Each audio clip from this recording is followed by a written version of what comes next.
We know that diversity and initiatives are under attack, and we have to make sure we keep what so many of our forefathers strive for and work for and struggle for so long. Part of being here today is to make sure we continue that mission and we keep everything on track. I look at what problem we're trying to solve, and then I take a bunch of chips in my imaginary mind and say, during that innovative stage of solving that problem, when am I willing to push all those chips in the middle of the table and bet on the solution that's going to be most innovative and most systemic for change? Without innovation, we aren't making progress. What can we do that's bold, big, and taking risk, but how do we bring community along with us? Anyone who's experienced poverty in this country understands how expensive it is to be poor. You can't talk about generational poverty in this country without talking about the role of race and the role of gender. Author new stories of Black education, because if you can shape the discourse, you can shape the conditions to make it true. I'm the great-great-granddaughter of enslaved peoples.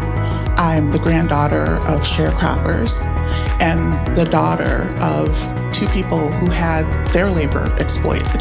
Those stories that I heard growing up that put me on the walk with purpose that brought me to this conversation today. Keep pushing, even when things seem impossible. What can be achieved by even one person through a life dedicated in philanthropy? I know that I represent a lot of folk, and it's important for me to bring that perspective. When you're sitting in that boardroom and the door closes, you have an obligation to use your voice and share when it's appropriate.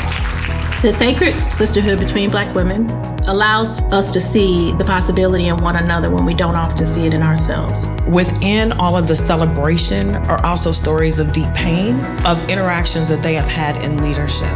What are the opportunities, what are the spaces that we need to be in so that folks can understand the power of philanthropy? Where are the institutions that we need to partner with? And then how do we make ourselves as leaders inside philanthropy accessible to the younger generation? Stay impatient and keep moving forward. We are watching and we are paying attention to what's going on with the entire ecosystem. You need to say what's on your mind. People here need to hear your voice. You do not have to go at this alone.